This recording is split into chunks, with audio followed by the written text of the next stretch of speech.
Bom, queria dar boas-vindas a todos ao seminário. E eu vou pedir o seguinte, Cristina, se você pudesse fazer a apresentação. Você faz para mim, por favor? É porque nós tivemos um imprevisto com relação à localização dos computadores e algumas informações ficaram num outro computador onde eu estava. Tá? Então, eu vou pedir para a Cristina, se possível, fazer. Eu estou aqui com os currículos. Podia cada um até apresentar o seu, por favor? Talvez fosse até mais fidedigno isso, tá? Para não cometer nenhum erro. Na ordem, deixa eu só pegar aqui.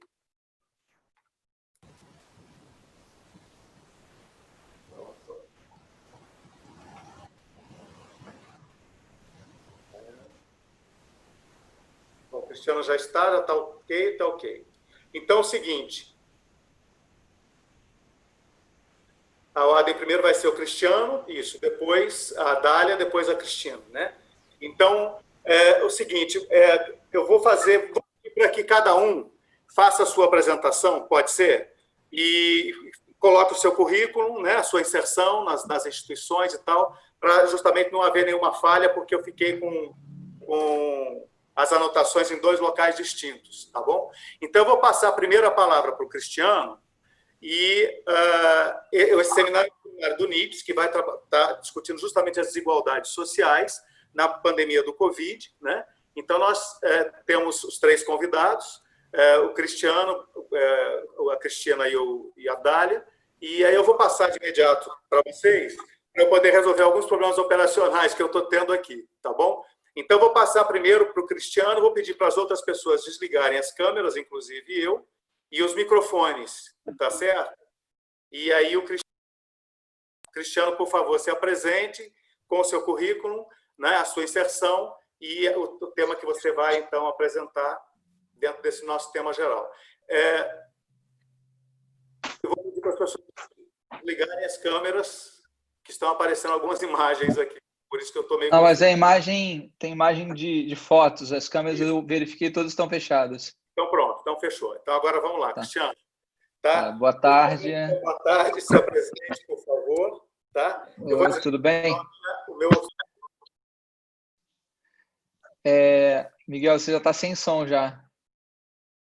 Nós 4 podemos ficar com os vídeos, acho que não há problema. Os 4 que vão fazer as apresentações, tá bom? Tá, acho que tem uma pessoa com vídeo. Desligar a câmera, por favor. Todos... Tá bonito, rapaz, mas pode desligar a câmera aí. Tá bom. Eu vou desligar. Boa tarde. Eu vou passar para cá. Então, vamos lá. Boa tarde, meu nome é Cristiano Boccolini, eu sou nutricionista de formação, me especializei, fiz mestrado e doutorado em epidemiologia, tudo pela Escola Nacional de Saúde Pública. Hoje eu sou pesquisador do ICICT, né, do Instituto de Informação e Comunicação Científica e Tecnológica em Saúde, um palavrão, e sou professor também de epidemiologia da Escola Nacional de Saúde Pública. E também sou membro do NIPS, já de longo tempo de colaboração, aí, sob a coordenação da professora Cristina e junto com colaboração com o professor Miguel também. Bom, eu fiz também uma parte do meu doutorado em Berkeley e meu tema primário é aleitamento materno e nutrição materno-infantil. Mas como 99,9% de todos os pesquisadores no mundo hoje, as atenções estão voltadas aí para entender e estudar a pandemia, essa peste da Covid, né? Eu vou falar então um pouquinho sobre os sistemas de informação e como que esses sistemas de informação eles podem promover desigualdades ou, pior, esconder e tornar essas desigualdades, tornando elas invisíveis, né? Deixa eu colocar no módulo de apresentação, que assim fica melhor. E tem que só diminuir um pouquinho aqui a tela para poder... Bom... Só para a gente entender um pouquinho de como, da onde que vem essas informações, né, que a gente vê na TV o tempo todo, na rádio, internet, WhatsApp, Instagram, Facebook. Da onde que vem essas informações de casos novos, de óbitos novos, casos suspeitos, casos curados, recuperados, da onde que vem esse tanto de informação, né, do Brasil inteiro? Nós temos, tradicionalmente, sistemas de informações muito robustos, né, no Brasil, né? A gente pode citar aqui o sistema de nascidos vivos, sistema de informação de nascidos vivos, SINASC, sistema de informação de mortalidade, sistema de informação hospitalar, agravos e notificações, atenção básica, enfim, temos uma rede de informações que cobre aí todos os ciclos de vida, né? Desde o nascimento até a morte, e engloba aspectos de nutrição, de saúde, adoecimento e agravos em saúde de uma forma geral.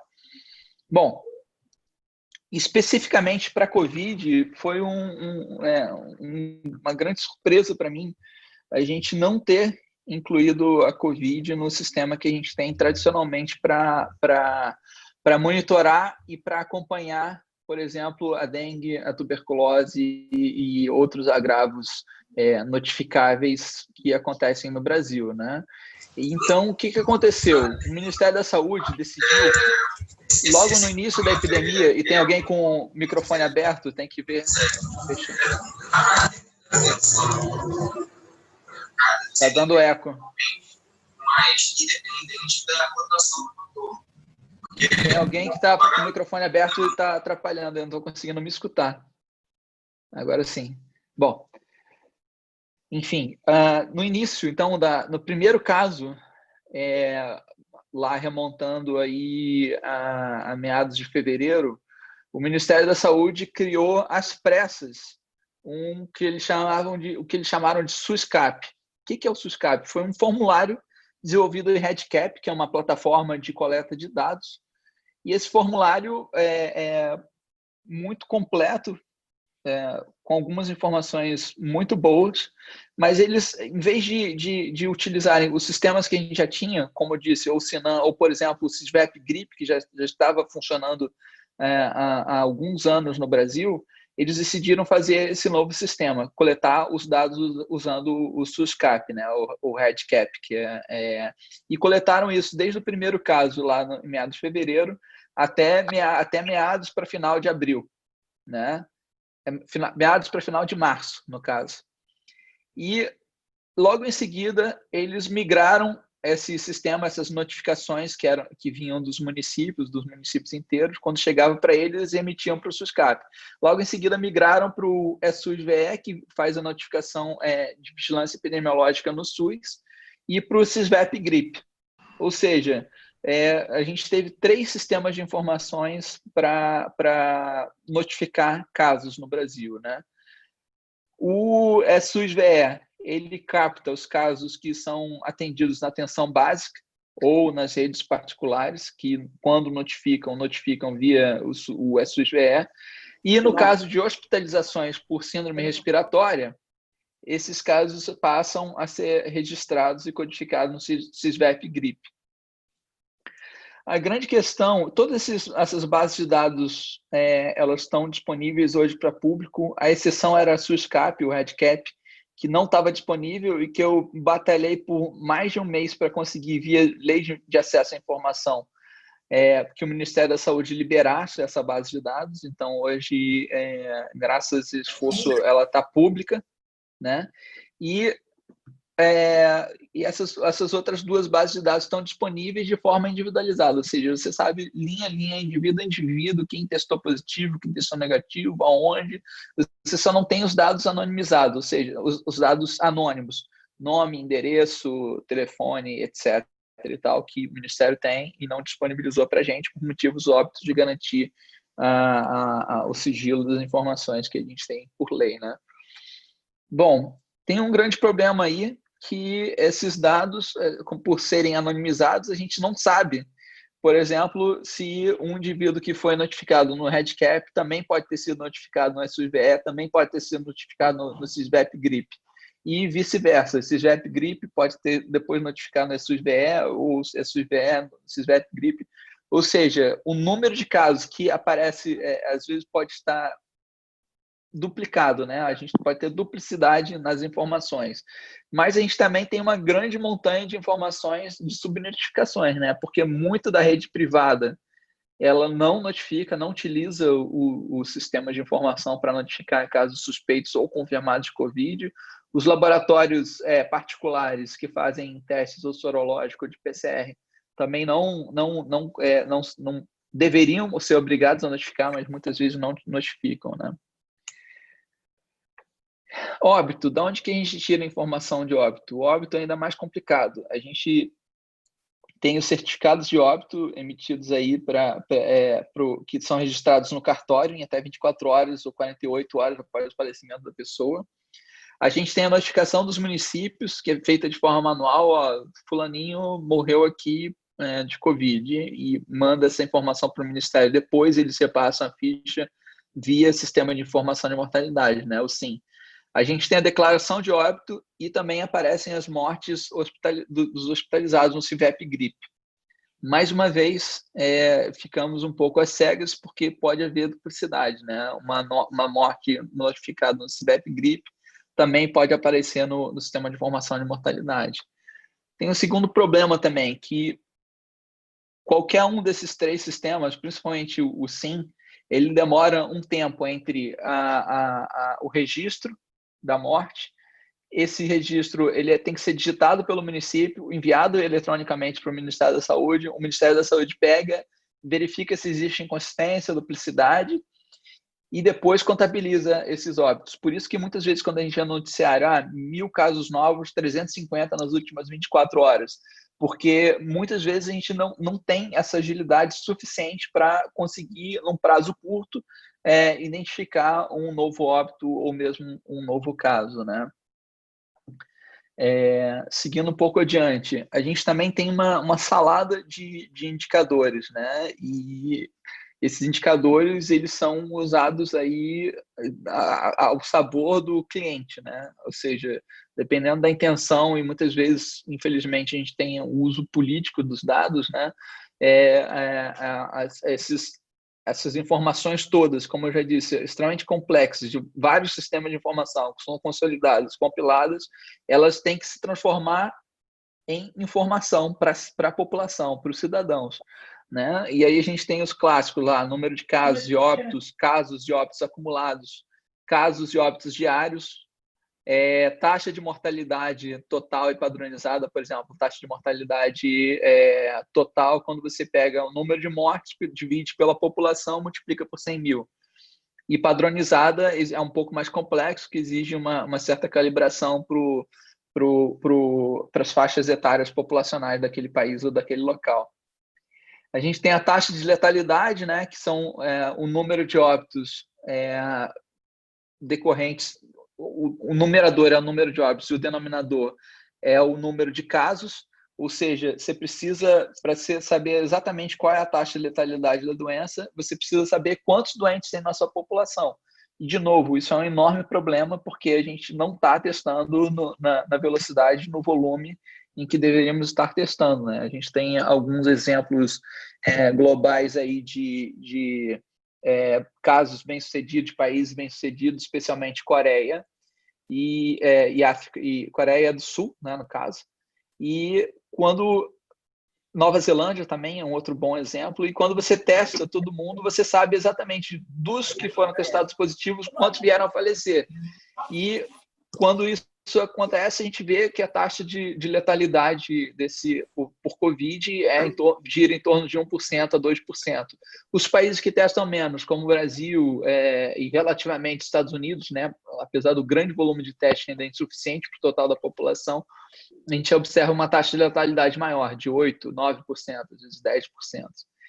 E outra coisa que é menos usada ainda é a mortalidade proporcional, ou seja, do total de óbitos que acontecem naquele dia, ou naquele mês, ou naquela semana epidemiológica, quantos óbitos são devido à Covid. Você sabe que 5%, 6% dos óbitos que estão acontecendo no Brasil hoje são relacionados à Covid. Bom, traçando esse panorama bem geral e bem breve, para vocês terem ideia da complexidade que é administrar esse volume de informações com diversas fontes de entrada, com diversos vieses, com diversas limitações, cada uma dessas fontes de entrada do sistema de informação tem potencialidades que são excelentes, que são clássicas e consolidadas e são louváveis, mas, por outro lado, você juntar esse tanto de informação e conseguir montar um painel é um desafio hercúleo, brutal. E, tendo isso em vista, a gente tem a seguinte questão, né? A gente vive num país extremamente heterogêneo. Temos uma diversidade populacional, uma diversidade socioeconômica, uma diversidade de raças e cor de pele, etnias, e, enfim, um país extremamente desigual, né, com uma alta concentração de renda. A gente está entre os países que mais concentram renda no mundo. E tem uma questão também de uma grande heterogeneidade na escolaridade também. Então, tem de novo algum áudio aberto que está atrapalhando bastante, assim, que eu não consigo ouvir meu pensamento. Se alguém puder verificar aí o áudio, acho que resolveram. E, bom, por que isso é importante? A gente tendo os sistemas de informação, a gente, por ser uma população tão heterogênea, a gente não tem como assumir que todo mundo morre na mesma velocidade ou que todo mundo é afetado pela doença de forma igual. O pessoal fala que o vírus como que chama? É um vírus que não vê classe social, renda, escolaridade, e enquanto isso não é verdade, né? A gente tem vários exemplos no mundo de estudos que mostram que a população negra e pobre é que normalmente a mais atingida. Mas como que a gente vai enxergar isso se os dados que o Ministério da Saúde consolida e disponibiliza são dados agregados? Ou seja, você não tem informação, você sabe da população toda quantos que estão morrendo, quantos que estão sendo infectados, enfim, com todas as limitações possíveis que já foram colocadas aqui. Mas será que isso daí está acontecendo de forma igual? A taxa de letalidade está igual entre pessoas com maior escolaridade, menor escolaridade, entre os mais velhos? Entre mais velhos e mais jovens fica um pouco mais fácil porque eles consolidam os dados dessa maneira. Mas, propositadamente, a gente não vê aí tão explícita a questão da raça e cor da pele, né? Especialmente no Ministério da Saúde. Então, finalizando um pouco essa minha fala, eu já estou analisando, a Dália está analisando, a Cristina e vários outros pesquisadores do LIS e de outros institutos estão analisando esses dados, e a gente já está encontrando padrões que são extremamente preocupantes, né? A gente está vendo a população idosa, como classicamente já vem mostrando, sofrendo taxa de letalidade muito maior, os homens também morrendo, sendo mais infectados e morrendo mais por Covid do que as mulheres, e um dado novo que a gente está analisando agora, que eu estou analisando, vendo que as pessoas negras falecem 20 a 30%, tem uma taxa de mortalidade 20 a 30% maior do que a população branca, né? Ou seja, a gente tem um grande cenário de análise desses dados. Outra professora também, que é do NIPS aí da FASE, a professora Patrícia Boccolini, também, por coincidência, minha esposa, também faz parte desse grupo de pesquisa que a gente está montando para analisar esses dados que tão duramente, tão arduamente, tão tardiamente foram liberados de forma anonimizada. Ou seja, a gente já está entrando aí para o março, abril, maio, junho, para o 4º mês da pandemia, da epidemia aqui no Brasil, e é só agora que a gente está tendo acesso aos dados individualizados, e mesmo assim a duras penas, né? Tivemos que batalhar bastante para conseguir isso. E aí agora que a gente está conseguindo enxergar desigualdades e problemas graves aí relacionados à desigualdade social no nosso país, e como que esse vírus está atingindo de forma desigual as populações no Brasil, né? Enfim, só para falar um pouquinho também, a gente tem algumas iniciativas muito boas, tem o portal de transparência do Covid, que avalia como que essas informações são produzidas e como elas são disponibilizadas para a população. E aí a gente vê um padrão altamente desigual no Brasil, né? Muitos municípios e estados sendo negligentes na forma de comunicar o avanço dessa doença e aspectos relacionados ao avanço dessa doença na população brasileira. E a gente tem também um exemplo caseiro aí da nossa da Fiocruz, do SIC especialmente, que é o Monitora Covid, que também faz um esforço hercúleo de juntar todas as fontes de dados possíveis do Brasil e do mundo para disponibilizar e a gente analisar de forma comparativa a evolução de aspectos dessa doença no Brasil. Enfim, fechando aqui minha breve apresentação, é esse cenário que a gente tem, um cenário altamente complexo de obtenção dessas informações, consolidação dessas informações e disponibilização muito tardia de dados que são essenciais para a gente identificar populações que sejam vulneráveis a esse vírus e que sejam mais vulneráveis às formas mais graves dessa doença, né? Enfim, estou aqui à disposição. Em algum momento eu vou fechar aqui o meu vídeo e meu áudio, mas eu vou estar acompanhando vocês aí, porque eu vou ter que pegar minha filha que está na casa da minha mãe rapidinho. Mas eu vou estar com vocês aí para tirar dúvidas em qualquer momento. Obrigado. A gente agradece, Cristiano, e a sua participação. Eu ia até comunicar isso, que tanto você como o Dália têm compromissos depois, né? E a gente depois pode até remeter perguntas, porque as perguntas nós vamos deixar para o final, né? Então, a gente pode até repassar para vocês e links de acessos que vocês possam disponibilizar depois, a gente, através do NIPS, deixa à disposição para a comunidade acadêmica aqui, tá bom? Então, muito obrigado por tua participação. E, de fato, assim, você está me ouvindo? Tá, né? Tá, você que está mudo, isso está certo. Mas, então, é o seguinte... Está ok. Extremamente importante essa tua intervenção em relação à questão dos dados, no momento em que a gente percebe essa divergência de informações no Brasil, sem dúvida alguma, né? A mídia tem divulgado bastante isso, e a gente vê também em algumas situações pessoas contestando os próprios dados como se estivesse havendo supernotificação e um hiperdimensionamento de óbitos, e a gente sabe que na realidade existe uma subnotificação, quer dizer, a situação é muito mais séria do que a gente imagina, né? E a gente está hoje frente a essa situação de abertura no momento em que não se atingiu um pico, e a gente, logicamente, vai ter as implicações disso, certamente, daqui a 1 ou 2 semanas, né? Uma informação, Miguel, que faltou, que os dados ainda são preliminares, mas só para vocês terem uma ideia, a gente está numa subnotificação em torno de 40%. Comparando os dados que eu obtive do Sistema de Informação de Mortalidade com os dados que estão sendo divulgados pelo Ministério da Saúde, se você for comparar as curvas, né, do que ou seja, o Ministério da Saúde está enxergando as coisas 2 semanas lá na frente, ou seja, 2 semanas atrasadas, na verdade. Exato. A gente está numa situação pior e a gente está sempre olhando para 2 semanas para trás, pior e olhando para 2 semanas para trás.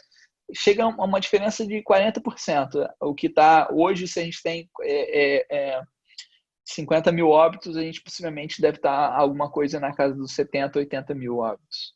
E a própria questão da testagem, que a gente sabe que ainda não tem uma abrangência grande, né? Então, logicamente, o número de pessoas infectadas é grande, mas há de se chamar a atenção de que, apesar de ser um número grande, a grande parcela da população ainda não está infectada. Então, assim, se as pessoas negligenciarem isolamento e tudo mais, o que vai acontecer é que isso vai explodir muito mais, porque as pessoas vão adoecer todas ao mesmo tempo, que é o que a gente está vendo, né? Então, essa questão de uniformidade de dados é fundamental. Diga, Cristina.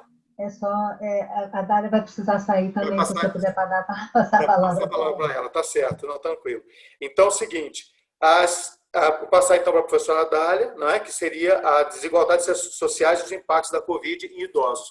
E vou pedir então, por favor, Dália, que também você se apresente, como o Cristiano falou, né? E então é isso. E para as pessoas, reiterando então, para manterem as câmeras desligadas e os microfones agora tem como desligar aqui, que eu tinha caído a minha conexão, por isso que eu não estava conseguindo. Então vamos lá. Pode ligar a tua câmera. Está ligada. Oi, boa tarde. Bem-vinda. Fique à vontade. Obrigada. Em primeiro lugar, desculpa, porque Obrigada. Em primeiro lugar, pues, as desculpas, porque vou ter que sair rápido, tenho um compromisso agora, justamente com o tema de desigualdade e saúde dos idosos. Vou fechar, acho que está um barulho que está me incomodando, que é do SAP, mas já desliguei, deixa voltar. Bom, e depois agradecer o convite da Cristina, especialmente de todos vocês, para escutar um pouquinho sobre a desigualdade e saúde do idoso. Antes de começar minha apresentação, queria fazer um comentário sobre a última, deixar uma...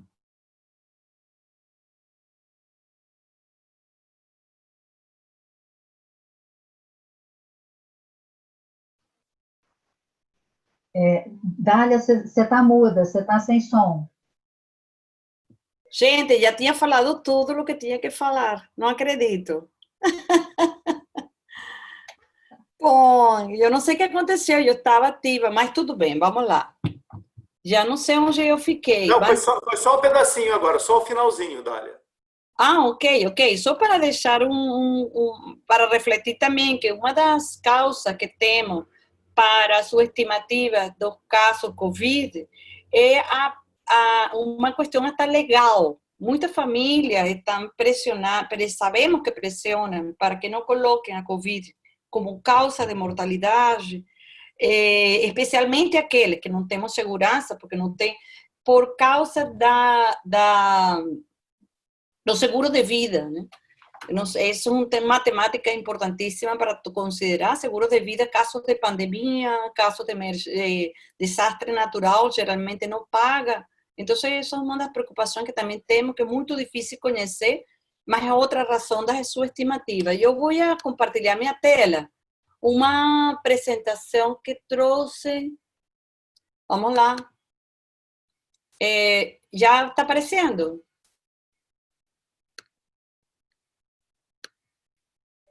Está aparecendo, sim. Ok. Então, eu vou passar por algumas ideias rápidas. Também vou comentar rapidamente que estou trabalhando também bastante com a desigualdade, raça-cor, mas com os dados do CIVEP. O Cristiano já falou um pouco sobre isso, e uma grande desigualdade, mas eu não trouxe esses dados agora. Vou fazer um breve panorama, nos 15 minutos que tenho para falar. O que queria deixar, assim, grandes ideias para refletir. Primeiro, sobre o que é velhice, eu não posso falar sobre tudo isso, mas sim deixar claro que é muito diferente o envelhecimento individual do envelhecimento populacional.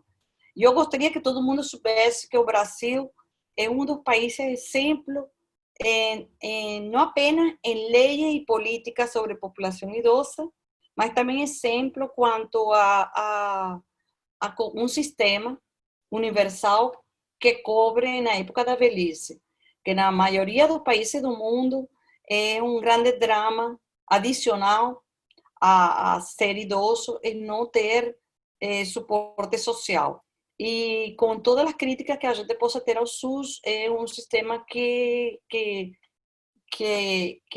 atende a população idosa, seja qual for o seu status social.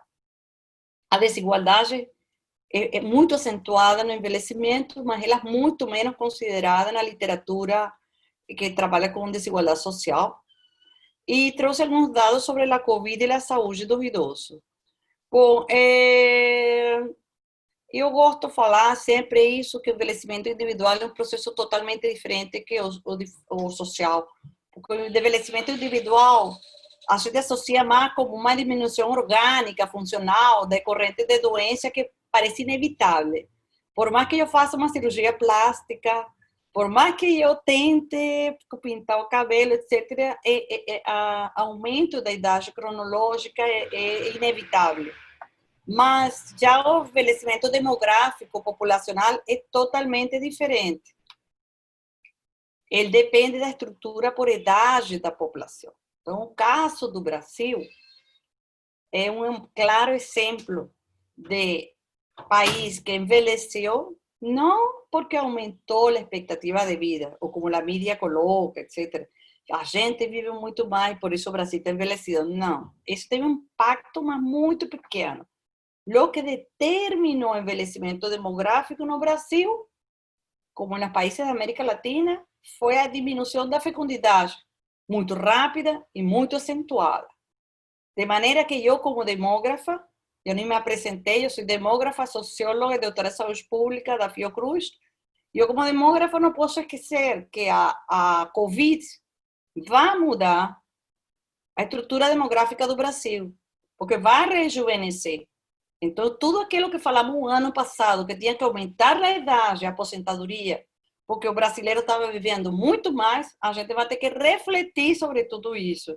A gente falou o ano passado que o idoso era um cara forte, os de 60 anos no Brasil era muito forte, tinha que trabalhar muito mais, e hoje estamos falando que ele é muito fraco, que ele é muito doente, que ele é cheio de doença e que tem que ficar na sua casa. Então, são narrativas que a gente também tem que discutir quando fala de desigualdade social. Não apenas o indicador, como demógrafo e epidemiologista gosto, mas também a narrativa. Bom, eu não posso deixar de recomendar que leia todo mundo A Velhice, e especialmente quando a gente fala na última frase que está nessa transparência, como falamos nas pessoas da minha idade, terrível não é a morte, mas a velhice e seu cortejo de injustiça. Então, é terrível no Brasil agora não é morrer idoso por la Covid. Terrível é o cortejo de injustiça de morrer sendo chamado quase de pessoas que de descarte, porque morrer pela Covid é uma coisa horrível. Não é, o pior não é morrer, o pior é como se morre por essa doença. Bom, eu vou passar mais rápido por algumas coisas que queria falar, mas uma coisinha, um dado já que eu queria chamar a atenção a todo mundo aqui, é quando a gente fala de SUS e quando nós defendemos o Sistema Único de Saúde, eu gosto de apresentar esse dado, porque este dado aqui, ele está mostrando a população segundo o extrato social. Esse que você vê que aqui é alto, diz que a população status alta e a classe média, ela também está sempre, cada vez quanto mais idade, menos planos de saúde. Ok? Então, é mais dependente do SUS. E isso diz que uma coisa muito importante, o SUS é de todos. A classe média e a classe alta tem que defender o SUS. Senão, a desigualdade no envelhecimento será muito mais acentuada. A gente fez uma pesquisa, aqui tem vários dados sobre desigualdade social no Brasil e população idosa. Eu vou passar por alguns rapidamente. Eu tenho 10 minutos ainda. Bom, a primeira coisa que o Brasil ela é muito desigual territorialmente também para os idosos. Isso a gente discutiu ano passado, quando nós queríamos mostrar que era falso, que tínhamos que aumentar a idade, porque o brasileiro estava vivendo muito mais, e parecia que todos os idosos eram iguais. E a gente viu como a proporção de idosos analfabetas funcional no Brasil era muito alta. Estas são estimativas de 2014, com dados da Pesquisa Nacional por Amostra de Domicílio. Está em um sistema que eu coordeno da Fiocruz, que se chama CISAP Idoso. E nós podemos ver como os 63% dos idosos da região Nordeste, eles são analfabetas funcional. Isso significa, não é que apenas não sabem ler e escrever, 50% não sabem ler e escrever, mas os outros não conseguem realmente interpretar uma informação. De maneira, quando a gente fala de promoção da saúde em tempo da Covid, é muito difícil você pensar que vai fazer tudo pelo telefone e pela internet. Porque quando, há 5 ou 10 anos atrás, eu estava em um projeto que queria recursos, há 3 anos atrás, 4 anos, queríamos recursos para alfabetismo entre os idosos, não conseguimos, porque a maioria da população acha que jogar dinheiro em alfabetização de idosos é perder o recurso, porque não é funcional. E a gente tentou mostrar que era um investimento social interessante, muito importante, porque muitos desses idosos são os que estão cuidando de crianças. Ok? Isso é um drama também na época da Covid. Desigualdade no acesso ao voto, desigualdade, segundo esta pesquisa, é um artigo que a gente está publicando em breve, deve estar na revista, não é com dados da Covid, mas a gente estudou a desigual mortalidade segundo raça-cor durante todo o século XXI, e este foi apenas um dado desse artigo que nós ainda não publicamos, sobre a idade média morte de um indígena, em 2017 foi de 45 anos. Então, significa que todos os que morreram tiveram em média 45 anos, enquanto que uma pessoa branca é 68 anos de idade. Então, nessa pergunta, nesse artigo, a pergunta é: quem tem direito a morrer como idoso no Brasil? É muito desigual. Então, a gente chegou na Covid-19 no meio de várias pesquisas sobre a desigualdade social e envelhecimento, e tivemos a feliz oportunidade de mostrar, através de uma pesquisa que elaboramos, bom, foi só tosse. Chegamos a falar de Covid e o pessoal começou a tossir, né? É assim, bom, eu ia comentar que acontece comigo igual que Cristiano, qualquer coisa, de repente eu perco o raciocínio, mas venham cá. Eu queria falar que no meio antes de falar da pesquisa da Fiocruz, que teve um dado que já mostrou a grande tragédia que aconteceria no Brasil. Foi a primeira morte por coronavírus no Rio de Janeiro. Não sei se você lembra quem foi, mas foi uma idosa jovem, 62 anos, uma idosa jovem. O ano passado estávamos falando que uma pessoa de 62 anos era muito forte, tinha que trabalhar muito mais, porque, enfim, e como que ela adquiriu o coronavírus? Ela se contagiou na casa da patroa, como dizemos aqui, né? No Leblon. E ela faleceu em meio de uma pobreza em outro município do Rio de Janeiro. Essa doença já veio a falar tudo o que iria acontecer. Era uma grande tragédia, porque ela entrou no Brasil, como em todos os países, através dos aviões, pessoas que estavam viajando, pessoas de classe média alta, que tinham acesso e que muitos deles, até hoje, obrigam a empregada doméstica, ou não é que obriga, mas dizem: olha, eu gostaria que você ficasse, se você não fica trabalhando comigo, não tem problema, eu procuro outra. Essa maneira delicada de ter uma boa conversa levou e levará e continuará levando a muitas mortes, né? Que isso acontece com cuidadoras de idosos também, isso acontece com nossos entregadores enfim, essa era a tragédia anunciada do que iria acontecer. A tragédia anunciada que a gente estudou, eu comecei a estudar aqui, por exemplo, os primeiros dados do município, isso foi o 3 de maio que eu peguei esses dados, eu atualizei, mas essa tabela que está aqui, eu estava acompanhando a desigualdade da morte segundo o município. E eu estava vendo, por exemplo, em Niterói, a idade média morte do caso era de 76 anos. Tinha mais morte em Niterói que, por exemplo, Belfort Roxo. Mas Belfort Roxo era 57 anos de idade. Era muito mais jovem. Então, era claro que, porque uma pessoa pobre, não é o mesmo uma pessoa pobre de 60 anos, uma pessoa rica de 60 anos. É totalmente diferente a idade corporal, a idade física, a idade. Então, falar de idoso é muito complexo, falar que é 60 anos. Em Petrópolis, por exemplo, foi 65 anos, enquanto Itaguaí era 44. Bom, com essas preocupações, nós entramos nessa pesquisa que se chama Convite. Nós fizemos a equipe do ICICT, que é o Cristiano, a Cristina e eu fazemos parte. Essa pesquisa coordenada por Célia Ladman e a Débora e outra, Fiocruz, com Minas Gerais, a Universidade de Minas Gerais, Campinas. Nós tivemos tínhamos como objetivo estudar pessoas que estavam isolamento social durante um período que foi do 24 de abril ao 24 de maio.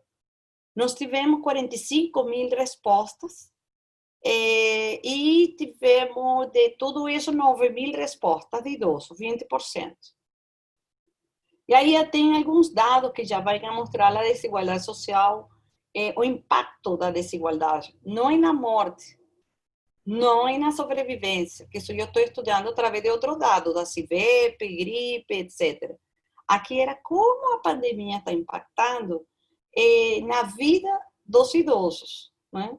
No dia a dia dos idosos. Então, a gente encontrou muita desigualdade. Por exemplo, a gente viu que uma de cada duas idosos que trabalhavam não tinha vínculo empregatício. Então, muito das pessoas que não todos são aposentados, como todo mundo sabe aqui, e também idosos aposentados precisam voltar ao mercado de trabalho, porque estão em condição de pobreza. E nós sabemos que no Brasil, 20% dos domicílios do brasileiro dependem da renda do idoso. Então, o que aconteceu aqui? Nós vimos que a renda do idoso também foi muito afetada, diminuiu muito, ficou sem rendimento a gente viu no total dos idosos 36%, né? Entretanto, a diminuição da renda, muita diminuição, ou ficou sem renda, entre os idosos que não tinham vínculo, foi 1 de cada 2. Nós vimos também outra questão que é super importante, que de todos os idosos que estavam trabalhando, que eram 50%, o 30% estava trabalhando em uma atividade considerada essencial. Na verdade, a pergunta foi aberta, e como está escrito aqui, uma atividade considerada essencial como assistência à saúde, então poderia ser enfermeiras, poderia ser um motorista de ônibus, poderia estar no serviço bancário. Então, isso também ele está mostrando a falta de suporte social no Brasil para os idosos. E outro dado que eu queria mostrar para vocês era sobre o que eu comentava há pouco tempo, sobre domicílios com idosos e com cuidadores de idosos. Nós vimos que domicílios, que tem uma... Espera aí, deixa eu ver se tiro isto de aqui. A proporção de domicílio com por lo menos um idoso, nós vimos na Pesquisa Nacional de Saúde, que foi em 2013, e nesta da Covid, que de cada 10 domicílios, 3 tem pelo menos um idoso. E desses domicílios, o 8% tem alguma pessoa, na verdade, quase que 1 de cada 10 tem uma pessoa, não sei se alguém tem que esteja aqui na sala de aula, tem algum idoso que precisa de cuidado. Ele precisa de cuidado para comer, para fazer alguma atividade da vida diária, tomar um banho. Então, isso que aconteceu durante a pandemia, a gente viu que de tudo isso que precisavam cuidado, o 28% era o cuidador contratado. Eu não trouxe gráfico, mas aqui a gente viu desigualdade também segundo raça-cor. Nós vimos, esse laranja significa que alguém da família cuida, não é um contratado. Geralmente é uma mulher adulta que fica por conta do cuidado desse idoso. E quando o domicílio são pessoas da cor branca, essa pizza é totalmente diferente. É quase que a metade é azul, porque tem muito mais cuidadores. Quando as famílias são pobres, ou seja, um proxy, a cor da pele, não tem quase cuidador contratado. Mas que foi o que impactou mais aqui? Que entre aqueles que tinham um cuidador, nessa etapa que tanto se falou do isolamento social, mais de metade os cuidadores continuavam pegando ônibus, continuavam cuidando, saindo a trabalhar para o cuidado do idoso. Então, como tenho que resumir minha fala, porque tenho que entrar no projeto, aqui o que estamos conversando é, bom, como que a gente soluciona isso? Por isso, a próxima reunião que vou ter.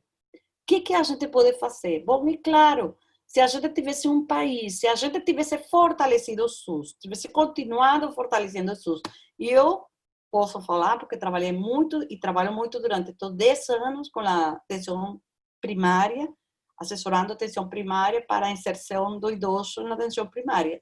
E a gente viu como isso se enfraqueceu muito. No Rio de Janeiro, por exemplo, é a ausência de um personagem importantíssimo.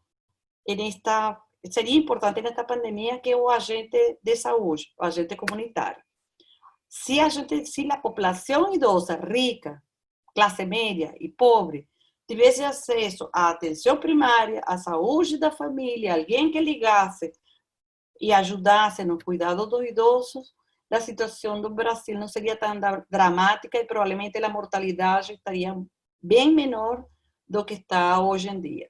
Então, o trabalho nosso é intenso, eu chamo para refletir muito, eu chamo para sentir que o SUS é seu e que uma morte de um idoso pobre é uma morte nossa também. É uma morte, um pedaço nosso, uma morte do Brasil, e é a reprodução não apenas da pobreza, é a reprodução da tristeza. Bom, era isso o que eu queria falar para vocês. Um beijo e abraço e sucesso para todos.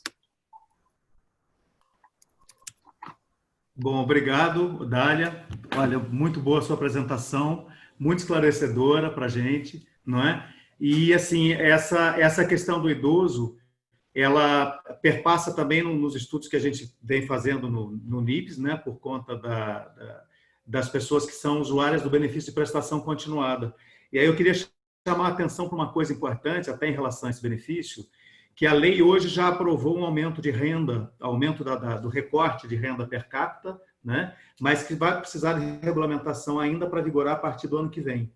E a importância dos cadastros sociais para que numa situação como essa agora, se nós tivéssemos as pessoas mais pobres e as pessoas todas efetivamente cadastradas, a distribuição da renda chegaria com muito mais facilidade. E assim, chamou muita atenção para essa situação de que o idoso está no mercado de trabalho, quer dizer, a gente recomenda que os idosos fiquem em casa e tudo mais, mas as pessoas muitas vezes mantêm as próprias famílias e precisam estar se expondo, né?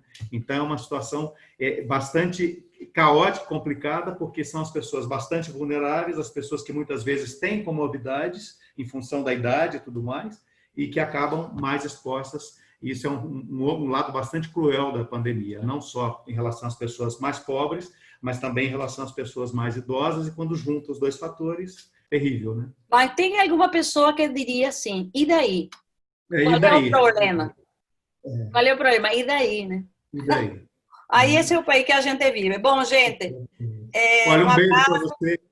Muito obrigado, viu? Desculpe que tenho que sair, não posso ficar para a discussão, mas a Cristina pode me convidar em outro momento. Eu estou muito sensível, porque trabalho o dia inteiro e eu estou vendo, analisando como, não apenas que tenho vizinhos que já morreram, amigos meus já morreram e continuará acontecendo. Então, o trabalho é, sabe, muito intenso para ir todos juntos. Temos que nos unir muito. Um abraço. Tchau, Cristina. Tchau a todos. Tchau. Tchau, abraço. Tchau. Cadê a Cristina? Olha, muito obrigada, viu? Bom Tchau, trabalho, boa continuidade de trabalho. Bom, então eu vou fazer o seguinte, já passar direto a palavra para a Cristina, né? Como todos se apresentaram, a Cristina, então, que é a coordenadora do NIPS. E Miguel. Oi, o Cristiano também está aí. Oi, é Cristiano. Não, então, eu estou por aí, mas só para lembrar do pessoal marcar a presença aí, colocar nome, período e curso. Perfeito. Acho que já estavam fazendo, não é? Eu tive problema 3 vezes aqui, que eu acabei caindo, tive que trocar de computador e tal, por isso que as coisas ficaram bem enroladas aqui. Mas eu estou checando, a Roberta está acompanhando também, as pessoas já estão colocando na lista, né? as atividades quer dizer, cada um, quem é, se é estudante, se é professor, outras pessoas que estão participando, né, estão já se identificando no chat. As perguntas também, por favor, se vocês puderem já irem relacionando aqui, tá bom? E eu vou passar sem mais demora. Cristiano já está saindo, né, Cristiano? Então, acho que até já... Não, ele tá... Não, Miguel, eu estou aqui. Ah, tá aí? Tá certo. Enquanto você puder ficar, tá ótimo. Cristiano, eu vou passar a palavra para você, então, por favor, você se apresenta, né? E então é isso, está contigo. Tá bom. Gente, boa noite, então. Antes de mais nada, eu queria muito agradecer ao Cristiano e à Dália pela gentil participação deles. São dois colegas que trabalham lá na Fiocruz e a gente tem tido, assim, tem trabalhado sob bastante pressão, porque o trabalho de pesquisa nessa época tem sido muito tenso e quem trabalha com dado lá sempre trabalha tenso, sempre trabalha não só tenso para analisar, mas principalmente tenso para correr atrás do dado, que foi que Cristiano enfatizou com bastante propriedade. Então, queria agradecer a gentileza deles e as excelentes apresentações que eles fizeram.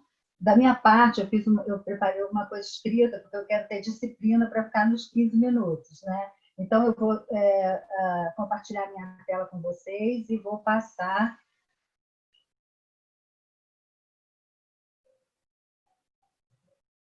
Vocês estão vendo já?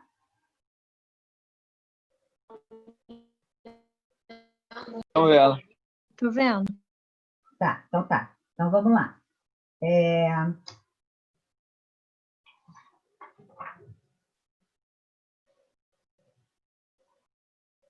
Bom, gente, eu sou professora de saúde coletiva há mais de 30 anos e entre os conceitos que frequentemente ministrava está o de pandemia.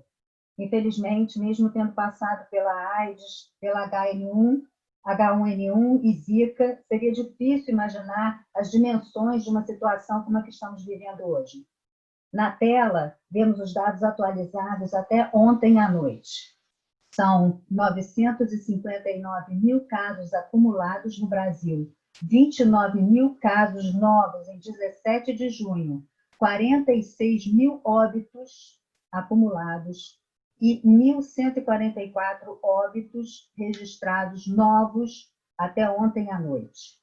Para abrir esse evento, é importantíssimo que se diga que a infecção por coronavírus, assim como outras enfermidades, entre as quais todas as que motivaram alerta da OMS para emergência de saúde de interesse internacional, são frutos da forma como o homem se relaciona com a natureza, da forma como se relaciona com o meio ambiente. Essa é a sexta vez que a OMS decreta a emergência de saúde de interesse internacional desde a sua criação em 1948. O conceito de emergência de saúde pública de interesse internacional está na tela. Uma emergência global em saúde é decretada pela OMS quando um evento extraordinário específico de saúde constitui um risco para outros países pela possibilidade de disseminação internacional de uma doença, exigindo uma resposta coordenada entre vários países. O critério para estabelecer as emergências globais, conhecidas tecnicamente como emergências de saúde pública de interesse internacional, foi definido por meio da edição de um regulamento sanitário internacional. A primeira vez que foi decretada emergência global de saúde pública foi em 2009, devido à gripe suína H1N1, que matou, na época, 18.500 pessoas em todo o mundo, embora o número possa ter sido até 15 vezes maior. É bom a gente ir comparando esses números com o que a gente tem hoje em relação à pandemia.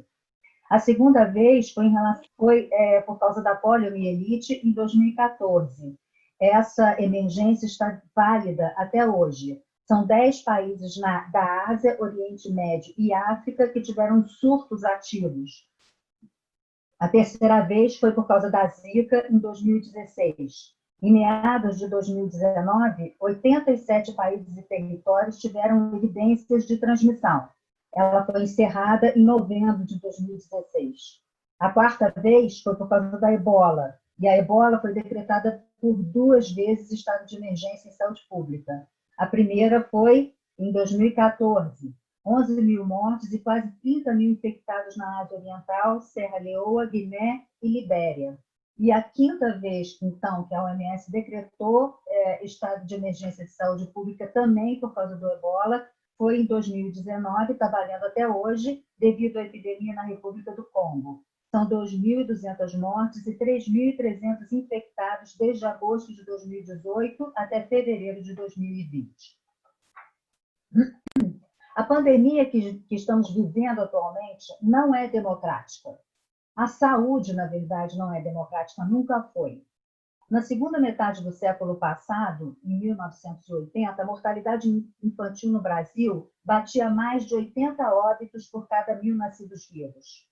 No Nordeste brasileiro, era de 130 por 1.000 nascidos vivos, e no Sul, de 58 por 1.000 nascidos vivos. Morria-se de diarreia, pneumonia e deficiências nutricionais, todas relacionadas à fome.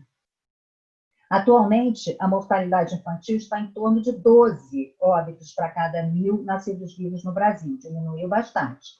Mas as diferenças continuam lá. No Norte e no Nordeste, 15 e 13 crianças, respectivamente, nascidas vivas, morrem antes de completar um ano, enquanto no Sul, esse número é de 9,9. E elas morrem numa fase em que a vida deveria apenas estar começando. O que convencionamos chamar de determinantes sociais da doença, como categoria de estudo que muitos dos alunos aqui já aprenderam, e modelo de explicação do adoecimento humano, é justamente a face mais cruel que a pandemia de coronavírus desnuda sem pudor, violentamente como um tsunami. E aqui vale a pena parar um pouco para refletir sobre o que estamos chamando de determinantes sociais da doença. Especialmente porque não é apenas no momento da pandemia que eles, os determinantes sociais, se aplicam na forma de explicar as diferentes formas de adoecimento. Compreendê-los e incorporá-los no planejamento de políticas públicas tem sido e certamente permanecerá sendo o grande desafio no momento pós-pandemia. Admitir que o processo de adoecimento é determinado socialmente pressupõe compreender que a saúde não é um fenômeno apenas biológico, mas fruto de processos sociais históricos, que são esses últimos a expressão de formas específicas de relações entre as pessoas e dessas com a natureza. Em outras palavras, as doenças não são produzidas exclusivamente pela ação externa de um ambiente agressivo ou pela forma como determinado organismo reage a agentes patogênicos, como, por exemplo, o Covid-19, mas é fruto de um sistema complexo de efeitos produzidos pela interação entre as pessoas e os meios onde vivem, ambiental, cultural, social e histórico. Um sistema que tem que ser visto como um todo, onde os seus componentes interagem, e também um sistema processual, isto é, que muda no tempo. No Brasil, assim como em todas as sociedades de classe, as relações entre as classes determinam diferentes possibilidades e restrições ao desenvolvimento da vida. O maior ou menor desgaste no trabalho e a maior ou menor possibilidade de acesso aos bens e serviços necessários à sobrevivência estão diretamente relacionados à classe social a qual cada sujeito pertence. Assim, a estratificação da população em classes molda as desigualdades sociais, já que configura e contribui para a distribuição desigual e injusta dos fatores que produzem a doença e bem-estar, sejam eles materiais, biológicos, psicossociais ou comportamentais. Diferentes padrões de acesso a bens e serviços resultam em diferentes formas e possibilidades de viver, adoecer e morrer, ou seja, resultam em diferentes perfis epidemiológicos. Admitir a influência dos determinantes sociais na situação de saúde de indivíduos e populações implica em combater as iniquidades ou desigualdades em saúde que eles geram. Importante sublinhar que as desigualdades sobre as quais estamos falando, ou iniquidades sociais e em saúde, são diferenças desnecessárias, evitáveis e injustas socialmente, e que são sistemáticas, isto é, se repetem e formam um padrão, atingindo grupos específicos e se tornam mais vulneráveis em termos sanitários. Para os estudiosos sobre determinantes sociais da doença, trabalhar com o conceito de vulnerabilidade tem sido mais revelador para compreender a dinâmica do adoecer e do morrer. No caso do coronavírus, o termo vulnerabilidades nos ajuda a entender que há elementos estruturais, sociais e econômicos que interferem na capacidade das comunidades ou populações de se prevenirem ou acessarem o tratamento. É o caso de comunidades sem saneamento básico ou disponibilidade de água e sabão para higienizar as mãos, ou quem mora longe de hospitais com estrutura médica completa. Vulnerabilidade é um termo originado das discussões sobre direitos humanos, geralmente associado à defesa de direitos de grupos ou indivíduos fragilizados.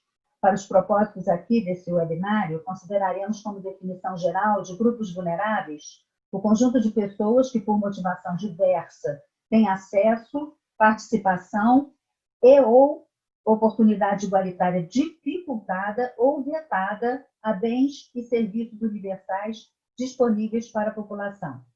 São grupos que sofrem tanto materialmente como social e psicologicamente os efeitos da exclusão, seja por motivos de gênero, etnia, cor da pele, pobreza ou falta de escolaridade, religiosos, presença de deficiência física ou intelectual e mental e outros problemas de saúde, idade, entre outros. São as iniquidades ou desigualdades que deixam expostos os mais vulneráveis que a epidemia de coronavírus agudizou em todo o mundo. Apesar das dificuldades criadas pelo governo federal para obtermos dados que nos revelem com mais detalhe as nuances das desigualdades, como o Cristiano abordou na fala dele, algumas pistas deixam claro de quem sofre mais no Brasil, quem sofre e morre mais no Brasil de coronavírus. Acho indispensável começar dando rosto e nomeando alguns dos primeiros casos, como fez a professora Débora Diniz na aula 5 do curso Pandemia e Periferias, organizado pela Universidade Emancipa, ligado à Universidade Estadual do Rio de Janeiro, UERJ. A professora falou no dia 9 de junho e fez um belíssimo e emocionante, e também faz um belíssimo e emocionante trabalho no perfil do Instagram, @relicaria.rum, que recria as vidas dos que estão dos que mais estão adoecendo, sofrendo e morrendo na pandemia. Essa é uma das imagens presentes lá na página do Instagram da professora. Essas referências, que tanto as que eu usei como as que eu estou citando e outras sugestões de leitura, a gente vai mandar para vocês via chat no final da apresentação. Durante a aula, Débora lembrou da dona Cleonice, que foi o primeiro caso no Rio de Janeiro, também citado pela Dália, que contraiu a virose da patroa que havia regressado de viagem da Itália. Morreu porque não lhe avisaram que a patroa estava doente. Lembrou também o caso de Celidalva Marques, de 38 anos. No final da gravidez, morreu junto com seu bebê em 28 de abril de Covid, na cidade de Francisco Morato. Celidalva era enfermeira e era negra. Entre os enfermeiros, 85% são mulheres. Nessa profissão, em geral, os homens estão em cargo de chefia. Entre os enfermeiros com nível superior, 38% são negros ou pardos, proporção que chega a 53% entre técnicos e auxiliares, que são os mais linhas de frente entre os que estão na linha de frente. Segundo registros do Conselho Federal de Enfermagem, até 7 de maio haviam ocorrido 80 óbitos de profissionais de enfermagem no Brasil. Nos Estados Unidos, o maior epicentro atual da pandemia, esse número era de 46, e na Itália, 35. Ontem, 17 de junho, tínhamos 203 óbitos confirmados por Covid-19 na equipe de enfermagem. A professora Débora finalmente falou da dona Mirtes, mãe de Miguel, que morreu por negligência de sua patroa branca enquanto ela passeava com os cães. Assim como Celidalva, dona Mirtes também era negra. Dona Mirtes, a mãe dela, dona Martinha, e o filho Miguel estavam trabalhando em atividades não essenciais em meio à recomendação de distanciamento social. No Brasil, na população entrevistada pela PNAD a última PNAD, o trabalho doméstico remunerado era opção para 18% de mulheres negras e para 10% de mulheres brancas. 40% dos domicílios tinham mulheres como referência, como chefes de domicílio, sendo que em 34% dessas casas havia presença de um cônjuge. Entretanto, mais de 90% das mulheres preferiam fazer o trabalho doméstico, caracterizando a dupla jornada. A jornada semanal média da mulher superava em 7 horas e meia a jornada masculina. Na pirâmide da estrutura de renda e trabalho, o ápice é ocupado pelos homens brancos, com a melhor posição, seguido pelas mulheres brancas, depois pelos homens negros e, finalmente, pelas mulheres negras. Não podemos deixar de mencionar que, em meio à pandemia, os pesquisadores indicam aumento nos casos de violência contra a mulher, embora os registros tenham diminuído por força das dificuldades geradas pelo confinamento, os registros presenciais, quero dizer. Na América Latina, houve um aumento de 50% nos registros de abuso doméstico. Na Colômbia, o feminicídio aumentou 65% na Venezuela em abril. No México, as chamadas de emergência, que relatam ataques a mulheres, aumentaram mais de 50% em relação ao mesmo período do ano passado. No Brasil, as denúncias de violência doméstica registradas pelo 180 do governo federal subiram quase 38% somente em abril. Já os feminicídios aumentaram 22% em março e abril, somente nos 12 estados analisados pelo Fórum Brasileiro de Segurança Pública. Só no Ceará, o número dobrou. No Acre, o aumento foi de 300%. Em contrapartida, as denúncias presenciais de assédio e violência sexual despencaram, visto que as delegacias também foram englobadas nas regras de isolamento. Mulheres e meninas confinadas 24 horas por dia, algumas completamente presas a seus agressores.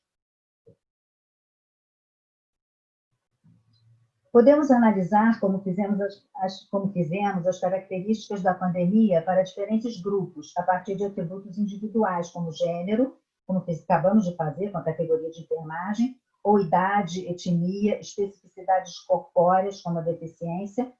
Também é possível avaliar as diferenças socioeconômicas, como renda, ocupação, escolaridade, que, além de grupos comparativos por si, potencializam os efeitos dos atributos citados, gênero, idade, etnia, presença de deficiência. Entretanto, para isso, a gente precisa dispor de dados adequados, que, como o Cristiano abordou, a gente ainda não conseguiu. Como estamos vivendo uma situação em que os dados não são disponibilizados com a transparência que deviam, havendo, inclusive, como tivemos há alguns dias, ameaça de manipulação, buscamos os melhores meios e fontes para uma aproximação dos contornos da epidemia. Em relação à raça e cor da pele, por exemplo, o comportamento das mortes nos Estados Unidos é emblemático. 70% dos mortos pela Covid-19 na Louisiana, um dos estados mais atingidos pelo coronavírus, eram negros, muito embora essa parcela da população corresponda a 1/3 daqueles que vivem no estado. Em Chicago, onde pouco menos de 1/3 da população é negra, eles correspondem a mais da metade dos infectados e ao número de mortos negros corresponde a 72% do total. Em Nova York, a cidade mais afetada dos Estados Unidos, os que morreram nesta ordem. Primeiro, os latino-americanos e segundo, os negros. Os hispânicos, que representam 29% da população em Nova York, correspondem a 34% das mortes por coronavírus na cidade. E os negros, que são 22% da população em Nova York, contabilizam 28% das vítimas. Essas diferenças têm sido explicadas pelas diferenças na qualidade de vida e, principalmente, no acesso à saúde nos Estados Unidos. Qualquer semelhança com o Brasil não é mera coincidência. A informação sobre raça no Brasil passou a ser incluída na ficha de notificação apenas a partir de abril, e boa parte ainda não é preenchida nas bases de dados que são disponibilizadas pelo Ministério da Saúde. O que se tem de mais completo até o momento são os dados divulgados de forma agregada pelo próprio Ministério, que estão aí apresentados para vocês. A gente vê que o gráfico de pizza, esse redondinho, mostra que 57% da população nossa brasileira é de negros e 42% é de brancos. E os dados do Covid-17, que são esses gráficos de coluna, eu chamo a atenção para vocês para a cor azul, que são os dados sem informação.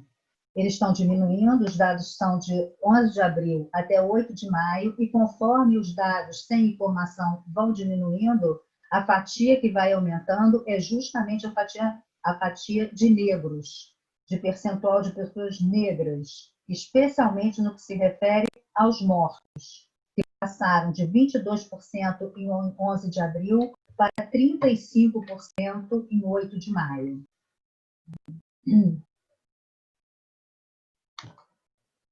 Em 18 de maio, 51% das hospitalizações correspondiam a pessoas brancas e 47% a pessoas negras. Entretanto, a relação de mortes se invertia. 43% das mortes correspondiam a pessoas brancas e 55% a pessoas negras. Outra situação que merece destaque é a de idosos, o grupo de idade proporcionalmente mais atingido pela pandemia. A professora Dália já falou deles, então eu vou passar adiante. Vale a pena também chamar a atenção para as especificidades das pessoas com deficiência enquanto grupo atingido pela Covid. Estima-se que as pessoas com alguma deficiência tenham cerca de 3 vezes mais chance de adquirir infecção por coronavírus.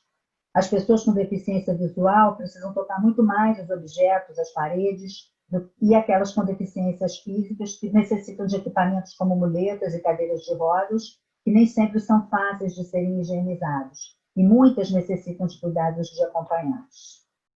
Outras desigualdades que vêm à tona com a pandemia são aquelas relacionadas à tecnologia, em especial quando se fala em sua utilização na área educacional. O acesso à internet, a disponibilidade de equipamentos na residência por parte dos estudantes e o preparo de docentes para lidar com os recursos da educação à distância moldam os contornos das desigualdades que definem quem tem a possibilidade de continuar a estudar e quem não tem, em termos de distanciamento social. Por fim, é importante mencionar as desigualdades no acesso à assistência à saúde no Brasil. Temos o maior sistema de saúde gratuito e universal do mundo. Mas, infelizmente, problemas de subfinanciamento e má gestão, incluindo corrupção, reforçam desigualdades ao invés de honrar os princípios e diretrizes que constam no capítulo da saúde de nossa Constituição. Por outro lado, temos hoje um contingente de 47 milhões de pessoas que possuem planos de saúde privado.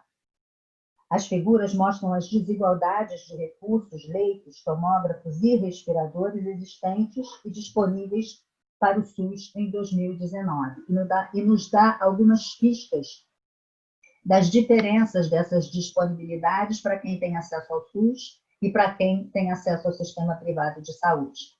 O número de leitos de UTI por 100 mil habitantes, por exemplo, no total, no Brasil, era de 15 e disponíveis ao SUS apenas 7, praticamente a metade. Essas diferenças se repetem em todas as regiões do Brasil, sendo que todos os recursos, se vocês observarem os 3 gráficos, os recursos estão sempre mais concentrados na região sudeste, na região sul e na região centro-oeste. Respiradores por 100 mil habitantes, a mesma coisa.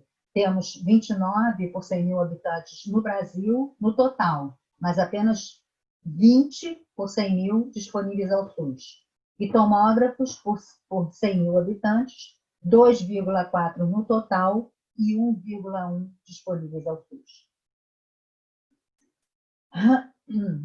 Por fim, para compreender melhor as desigualdades, podemos também trabalhar com categorias geográficas, considerando que as formas de apropriação e ocupação do espaço também são determinadas socialmente. Aqui, outro conceito fundamental é o de periferias.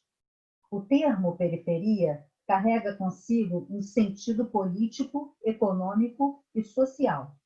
Não dá para pensar em periferia sem pensar em centro. É um par dialético que faz parte dos fundamentos da teoria do desenvolvimento econômico. Em termos mundiais, o conceito de periferia foi reforçado após as duas grandes guerras e acirrado com a Guerra Fria, destinando o status de centro àqueles países com maior poder econômico militar e de periférico aos mais pobres, dependentes, com problemas de infraestrutura.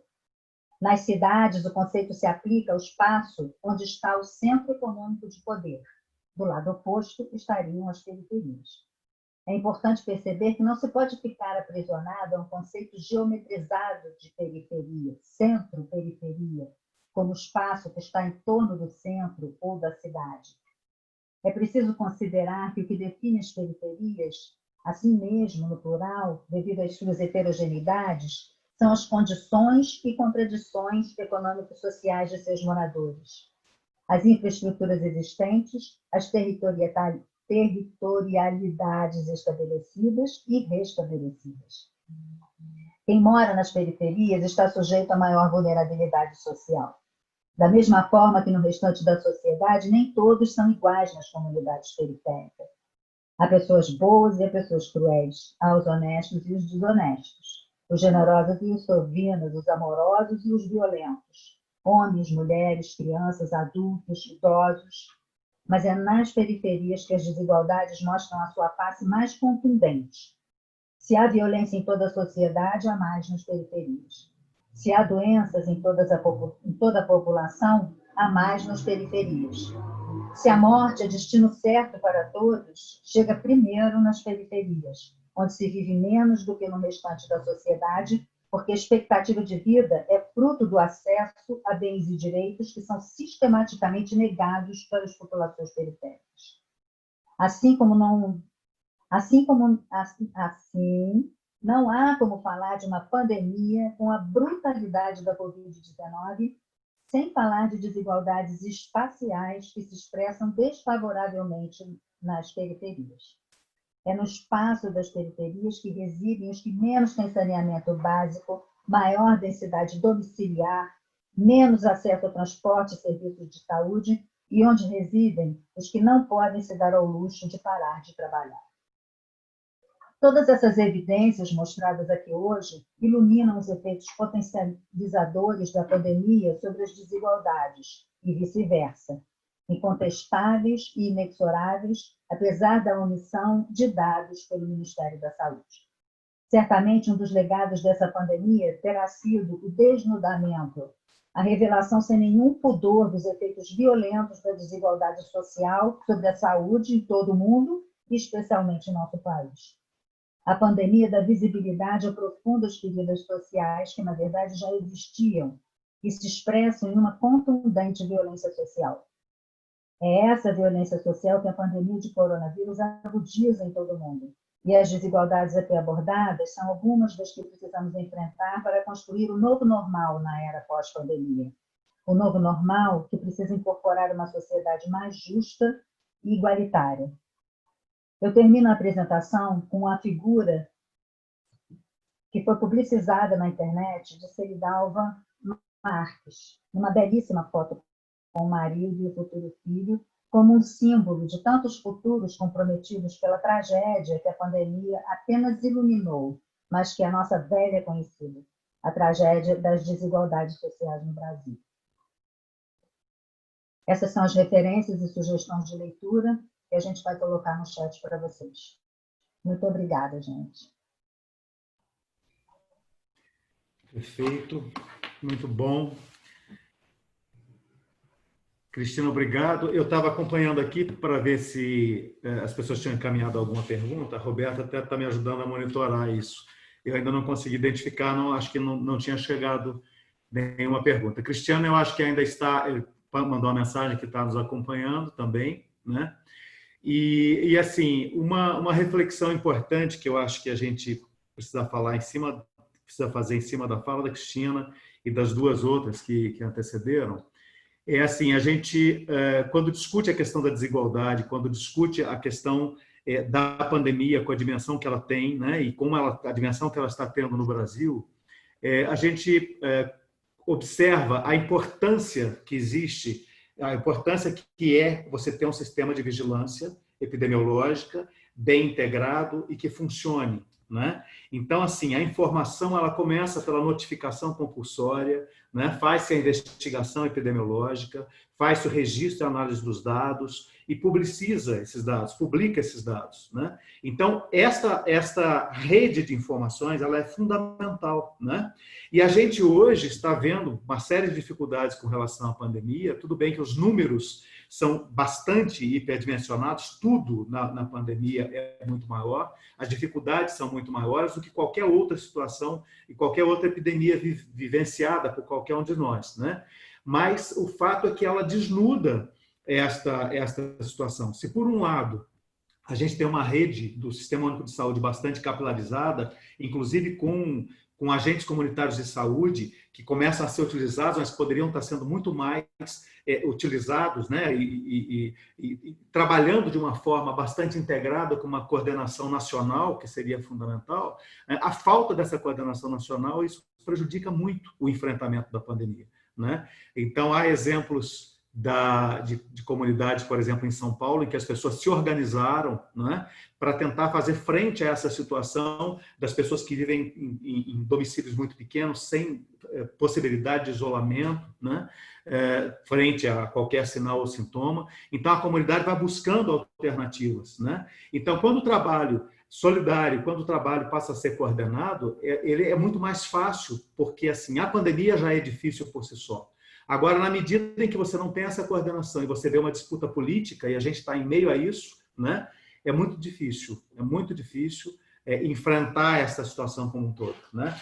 Chama atenção para duas coisas importantes também, que assim são preocupações, que a população indígena, a pandemia chegando na população indígena, quer dizer, o estrago que isso vai fazer, né? E qual o impacto que isso tem, porque na medida em que você tem a população indígena, você também tem as áreas protegidas. E na medida em que você passa a se apropriar dessas áreas, desmatar essas áreas, isso vai ter implicações sobre o meio ambiente e que serão futuras pandemias e epidemias por uma série de outras doenças, né?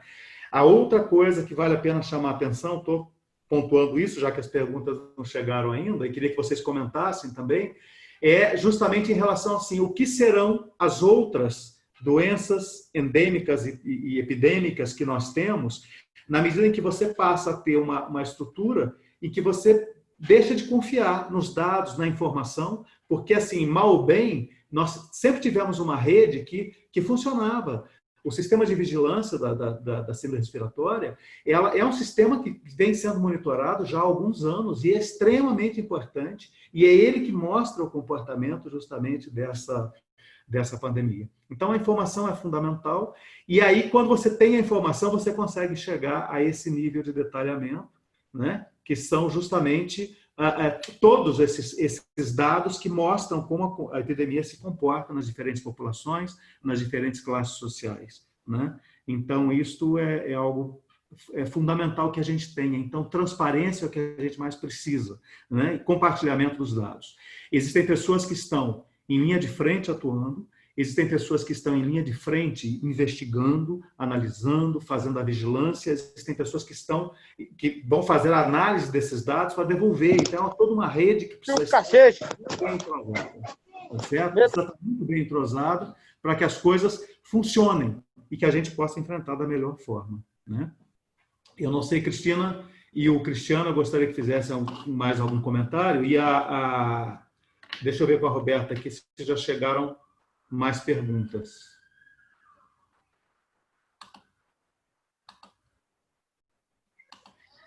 Só um comentário, né? Como a Cristina mostrou, assim, os impactos dessa pandemia vão muito além do que a gente pode pensar só em relação à saúde e à economia. Outro aspecto também que está beirando aí e é a questão da insegurança alimentar e nutricional, né? O Brasil tinha saído do mapa da fome e já estamos entrando novamente no mapa da fome, principalmente entre as populações mais vulneráveis. E, enfim, a gente ainda está longe ainda de alcançar e entender os impactos em diversos aspectos da nossa vida, né? Pergunta recebi uma pergunta aqui, se tem alguma previsão de quando será o pico da curva, né? Eu não sei se algum dos dois quer comentar a respeito disso. Então, bem brevemente, sim, em relação ao pico, né? A gente não tem uma curva de mortalidade no Brasil, a gente tem curvas de mortalidade no Brasil, né? E de infecção também, né? Essas curvas, elas começam nas capitais, principalmente nas capitais do Sudeste, em algumas do Nordeste, atingem mais rapidamente as capitais do Norte, e agora elas se interiorizam, né? E o que a gente já pode observar é que em alguns locais esse pico já foi atingido e que ainda é cedo, mas a gente já tem algumas sinalizações de estabilização ou redução de mortes aí, principalmente no Amazonas. E aqui no Sudeste a gente tem alguns indicativos de que pelo menos a gravidade e letalidade está diminuindo, né? A ocupação de leitos de UTI vem reduzindo aqui no estado. Os últimos números que eu tenho é em torno de 70%, 75%. Ou seja, mas ainda é cedo para a gente tirar qualquer conclusão. A gente vem numa certa estabilização em alguns locais, mas ainda é cedo.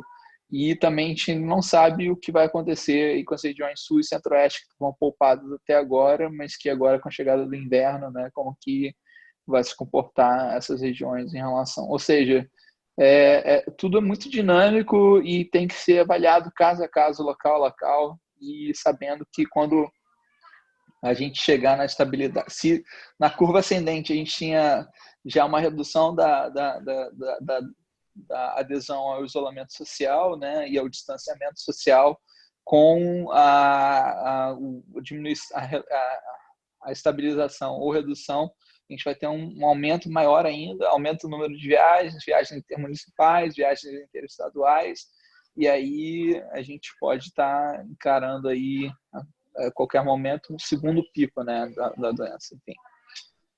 Exatamente, só completando o que o Cristiano falou e sublinhando isso, quer dizer, tudo também vai depender da maneira como essa liberação, essa flexibilização vai ser feita, né? Porque se ela for feita de uma maneira descuidada, teremos novas ondas aí de casos, de óbitos, o que é bastante preocupante. A gente tem que ter o mesmo cuidado que a gente teve no primeiro momento, fazendo o distanciamento social, temos que ter agora em fazer a flexibilização de uma maneira ordenada e inteligente. Eu queria fazer uma observação em relação a isso também, que é o seguinte, a gente observa as curvas, né? Então, a curva dos Estados Unidos foi uma curva bem íngreme, né?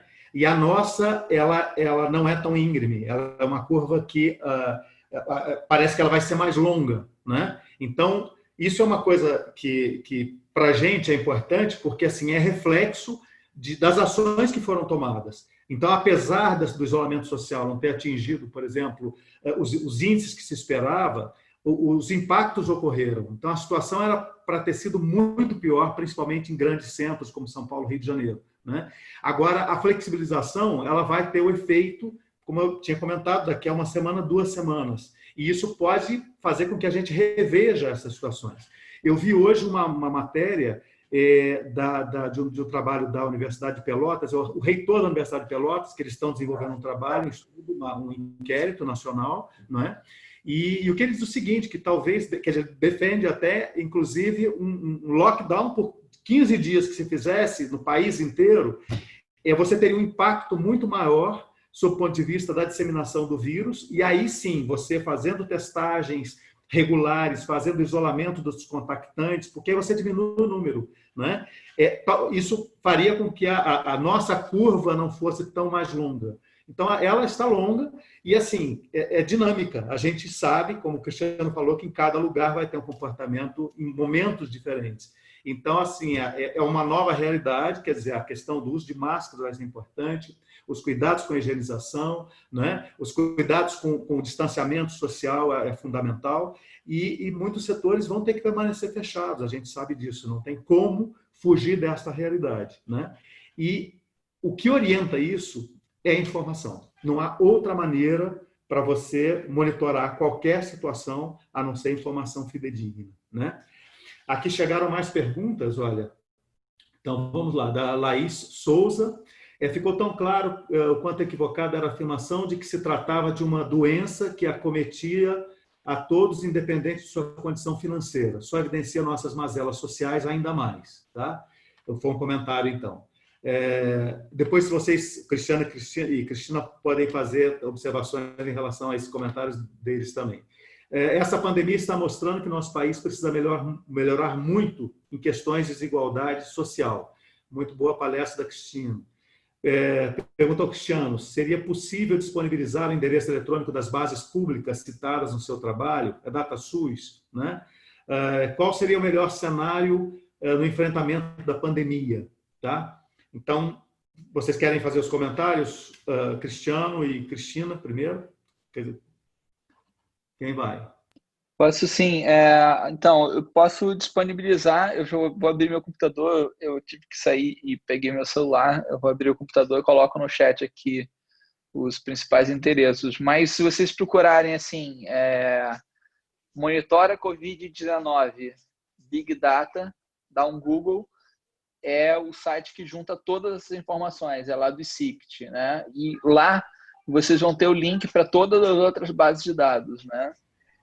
Outro link oficial do Ministério da Saúde é o portal da transparência Covid-19, Ministério da Saúde. Se você der um Google assim, vocês vão achar também. Mas eu já vou colocar os links aqui direitinho. Só vou fechar aqui e abrir o computador. Só uma observação também, é o seguinte, da mesma forma que tem no Ministério da Saúde, o Estado tem, os municípios também têm. Então, no município de Petrópolis, existe também, dentro do site da Prefeitura, o Covid-19, e que traz o painel Covid com todas as informações detalhadas também em relação à evolução da epidemia no município, por semana epidemiológica, com todos os detalhes, e são informações oriundas justamente das notificações e de todo o trabalho da equipe de vigilância epidemiológica aqui do município de Petrópolis, tá? E então, entrando na página da Prefeitura, a gente vê o link. E, então, é fácil acesso e é fácil acompanhar isso também. Tá? Cristina, algum comentário?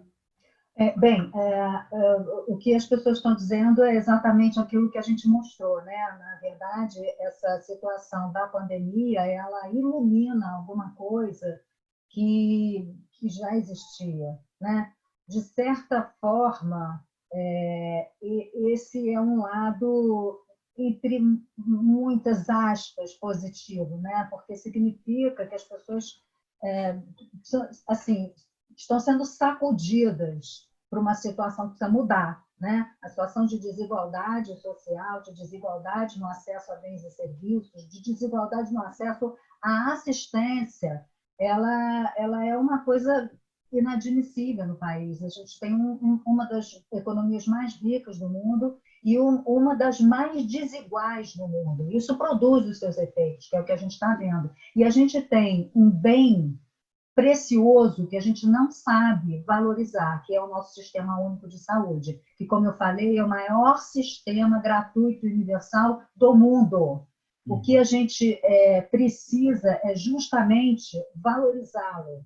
Eu estava vendo outro dia uma palestra da professora Lígia Bahia, que também é uma estudiosa desse assunto, e ela falava justamente do fato de uma pessoa da família Marinho ter feito um transplante de fígado. Depois eu fui dar uma olhada, ele fez um transplante de fígado pelo SUS. E aí ela dizia assim, que as pessoas comentavam, mas que absurdo, o Marinho, né? O cara lá, o manda-chuva dos Marinhos, agora que eu já não sei qual, porque o mais velho morreu, agora é um outro, que eu não me lembro o nome.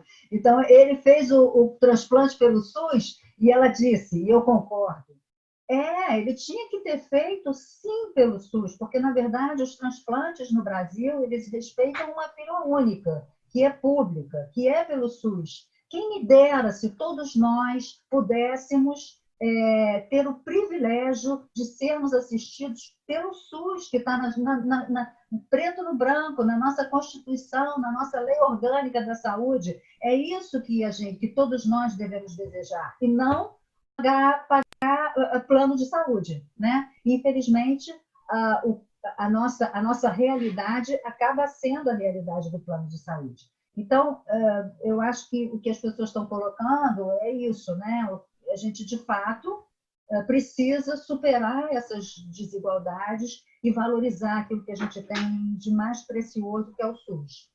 Alguém perguntou sobre qual seria o melhor cenário para o enfrentamento da Covid. Eu acho que o melhor cenário, dado o momento que a gente está enfrentando, é ter uma política de saúde clara, uma política de saúde que, de fato, a gente sentisse a firmeza de que ela é baseada em evidências. A gente está no meio de uma epidemia em que o mundo inteiro está aprendendo com ela. A gente tem muitas coisas que a gente já aprendeu no percurso dessa epidemia, mas ainda tem muitas coisas sem resposta sobre o comportamento da própria epidemia, né? E a gente não pode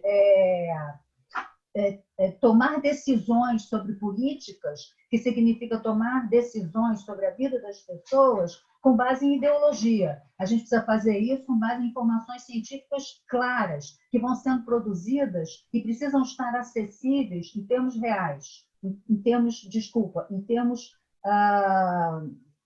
rápidos, em tempo real. Me fugiu a expressão.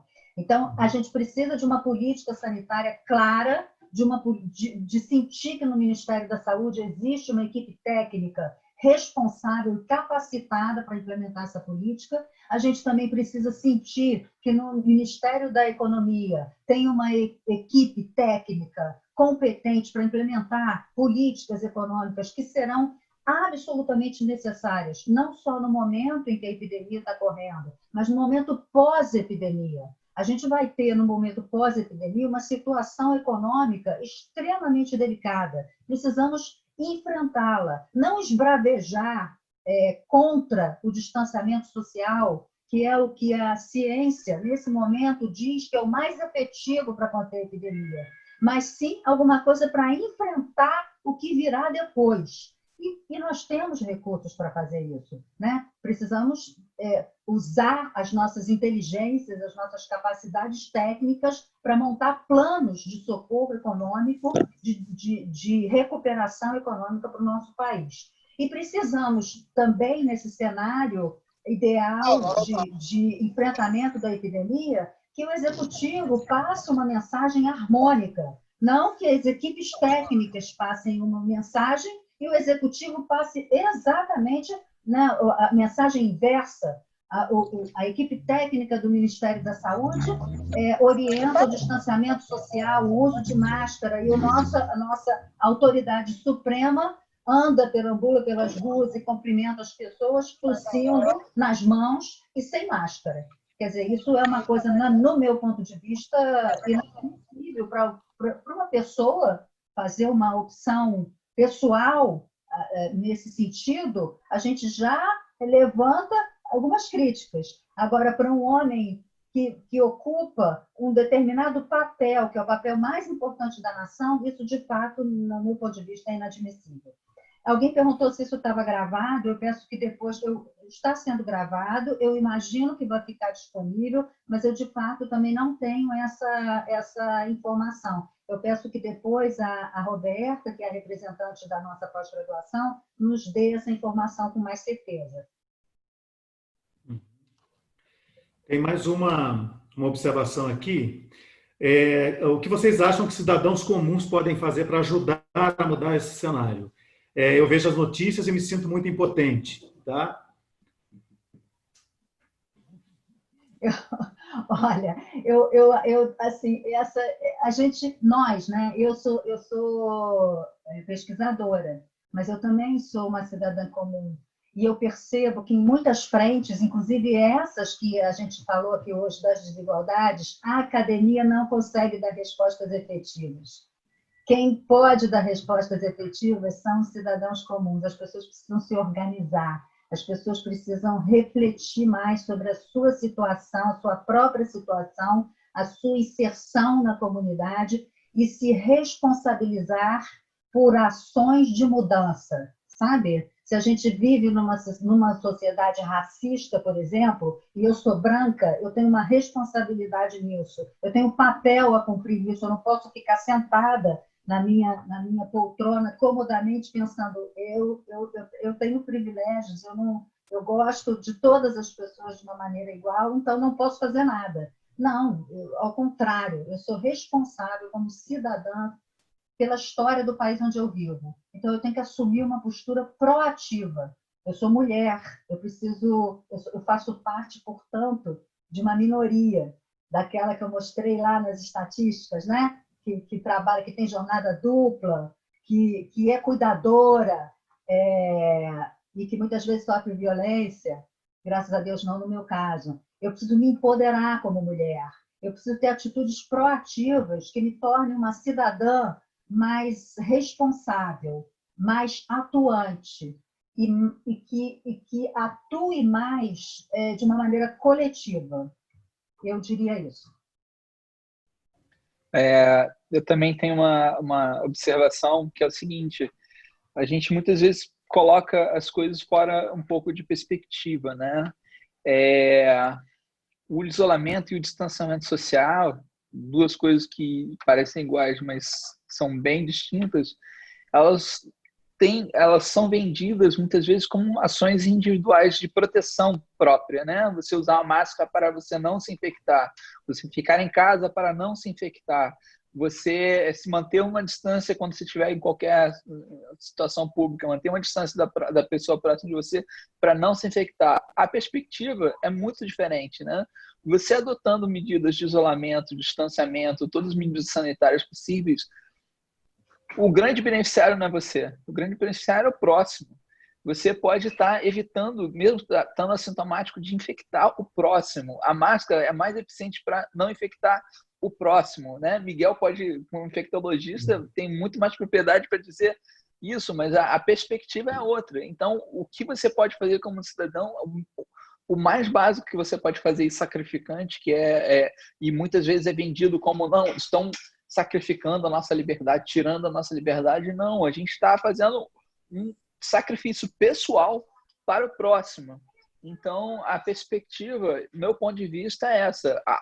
A coisa mais básica a ser feita é adotar essas medidas, e adotar essas medidas não para si, mas sim pelo outro, né? É interessante que é o seguinte, eu acho que essa pandemia, ela está nos trazendo uma série de reflexões. E uma delas é justamente isso, a responsabilidade que a gente tem para o outro, né? Com o outro. Então, essa questão do uso da máscara, sem dúvida, é o mais importante. Você, às vezes, vê uma ou outra pessoa não usando, não, porque eu não tenho medo. Não, a questão não é essa. Não é? O que a gente sabe, e a utilização em massa da máscara, algumas pessoas questionam por que não orientaram antes. Na realidade, não se tinha noção da possibilidade, isso no início, de transmissibilidade por pessoas assintomáticas, ou seja, pouco antes de iniciarem os sintomas, assintomáticas ou pré-sintomáticas, a pessoa já estava transmitindo. Então, quem mostrou isso foram estudos epidemiológicos, a partir de informações colhidas, investigação e tudo mais. Então, você começa a perceber que existe a possibilidade de transmissão e aí as medidas são adotadas em relação a isso, né? E a preocupação que a gente percebe hoje e que precisa ter é, primeiro, o seguinte, é as pessoas não só buscarem informações que sejam fidedignas, então a transparência dos governantes, de quem produz a informação é fundamental, não é? Mas também é muito importante a gente perceber o seguinte, as informações elas chegam para todo mundo via celular. E coisas assim, às vezes, absurdas. Então, hoje você vê circulando pessoas usando medicamentos profiláticos, né? Medicamentos para tratar, porque se der a medicação, as pessoas não vão morrer, não vão adoecer. Espera um pouquinho, a ciência está estudando isso, não é? Então, assim, existem trabalhos, estudos que estão sendo feitos, é importante, e nós que somos de uma comunidade acadêmica da área de saúde, mais do que nunca, a gente tem que estar muito atento para não compartilhar informações que são informações que só alimentam essa indústria da fake news, de informações que visam interesses diversos, não é isso? E que, na realidade, elas estão longe do que realmente está acontecendo. Então, é fundamental que a gente esteja atento para protocolos e condutas que existem para as pessoas que estão internadas em diferentes níveis de gravidade e que os estudos estão sendo feitos. É muita produção, tá certo? A gente não dá conta de tanta coisa, a gente sabe disso, cada um na sua área, muita produção sendo feita, mas é importante que a gente busque sempre informações que sejam fidedignas. Às vezes, determinados estudos avançam, outros estudos, de repente, ao serem reproduzidos com um número de casos muito maior e tal, acabam dizendo, não é bem assim, as conclusões são diferentes, então retrocede e avança, e assim vai indo. Espero que a gente consiga, em breve, algum medicamento que seja mais eficaz. A gente está vendo que alguns são em determinadas etapas, tá certo?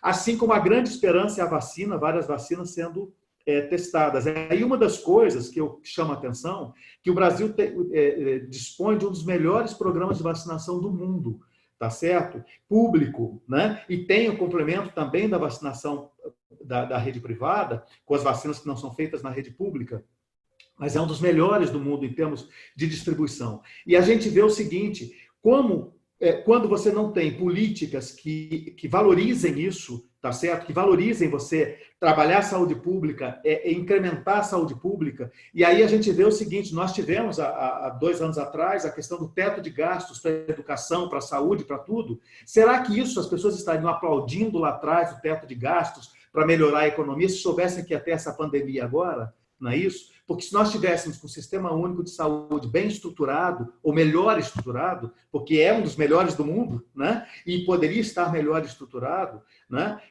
Todo esse investimento que vai sendo feito, tirando as eventuais fraudes e corrupção, isso tudo tem que ser punido, porque isso não pode acontecer, sem dúvida alguma. Mas aproveitar essa oportunidade de estar equipando as cidades, os locais, para que isso fique como um legado, sim, para o Sistema Único de Saúde. Isso é importante, né? Então, assim, você cortar a verba para a educação ou limitar a verba para a educação, para a saúde, o impacto é muito sério, né? E a gente percebe hoje o quanto isso faz falta, o quanto essa rede faz falta. Então, nós estamos discutindo vacina para a Covid e a gente sabe que o sarampo voltou, não é isso? Assim como outras doenças imunopreveníveis estão aí acontecendo. Então, a gente precisa cada vez mais fortalecer esse sistema e, para quem é da área de saúde, valorizar muito isso.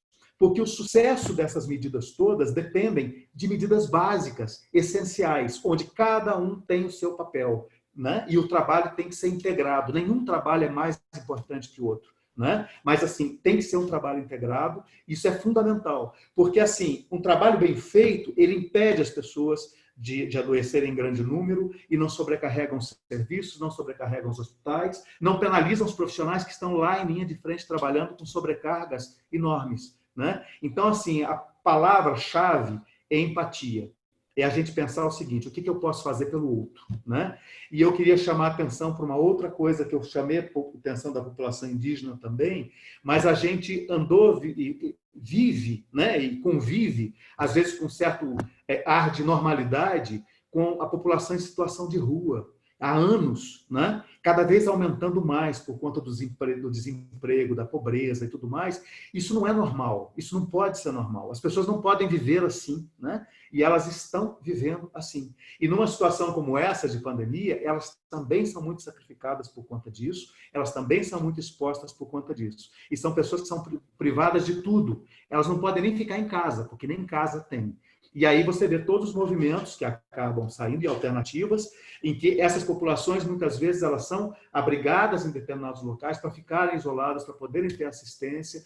E eu acho que isso não pode ser uma coisa temporária, né? Então, a sociedade precisa se reinventar.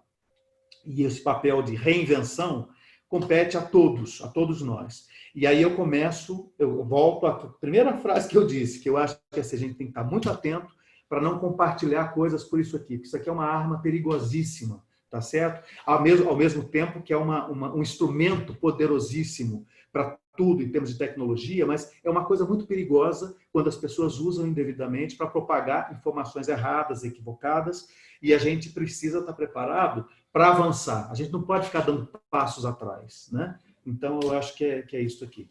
Deixa eu ver se tem mais. Aqui comigo não tem mais nenhuma pergunta, eu não sei se alguém mais tem.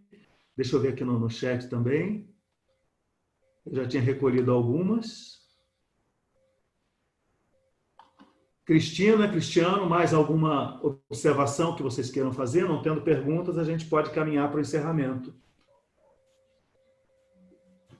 Miguel, olha só, eu queria mais uma vez agradecer a presença do Cristiano, da Dália também, que precisou sair porque tinha uma outra reunião. Queria agradecer muito, mas muito mesmo, a presença de todos vocês aqui, a escuta de vocês.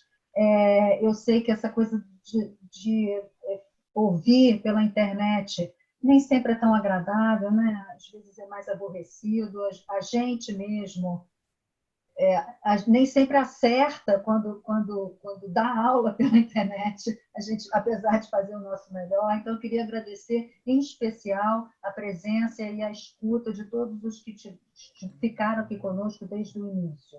A gente vai ter, eu gostaria de falar com vocês sobre isso, um outro seminário na semana que vem, no dia 25, que também é organizado pelo NIPS, né, pelo Núcleo de Informação, Políticas Públicas e Inclusão Social, sobre as questões específicas da deficiência relacionadas ao Covid-19. E aí o Miguel vai ser o palestrante, junto com outras pessoas, e eu vou moderar a sala. Então, isso, mais uma vez, obrigada, um ótimo descanso a todos, cuidem-se e mantenham um distanciamento social seguro. Tudo isso vai passar, e eu espero que a gente sirva para a gente se tornar seres humanos melhores e uma sociedade melhor, mais fraterna, tá bom? Isso. Cristiano? Não, só agradecer mesmo a oportunidade. Desculpa a pequena bagunça aí, mas a dinâmica sem apoio com a criança é outra, né? Eu agradeço muito a Miguel e Cristina pela oportunidade, parabenizo a faculdade pela iniciativa. Tivemos uma presença impressionante e massiva, né, constante, de mais de 250 pessoas. Então, parabéns aí pelo sucesso e fiquem seguras, tudo vai passar, a gente vai ficar bem. Obrigado por todos, um abraço e um beijo. Bom, para mim encerrar, então, agradeço também a presença de todos, né? Reitero o convite que a Cristina fez para a semana que vem, que vai ser em parceria do NIPS com a Comissão de Acessibilidade da faculdade, e as inscrições já estão abertas para isso, tá? Desculpe um pouco a questão da desorganização, porque assim, do meu monitoramento, porque eu tive problemas de fato com os computadores aqui, mas aí acabou que deu tudo certo, tá bom? Então, agradeço a presença de todos, e a gente vai compartilhar, né, Cristina, as referências que você falou, que pode ser aqui pelo chat, depois a gente vê com a Roberta uma maneira de chegar a todos também, eu não sei se isso fica registrado. Eu já colei no chat, tá? Então tá ótimo, já colou, então perfeito. Tá. É que eu não faço duas coisas ao mesmo tempo, então eu não tinha percebido. Olha, agradeço então a presença de todos, tá bom? Agradeço a Cristina e agradeço ao Cristiano e a Dália, que não pôde ficar até o final, mas então foi muito importante a fala de vocês e muito esclarecedora. Tá? Obrigado, então dou por encerrado o seminário. Tchau, tchau.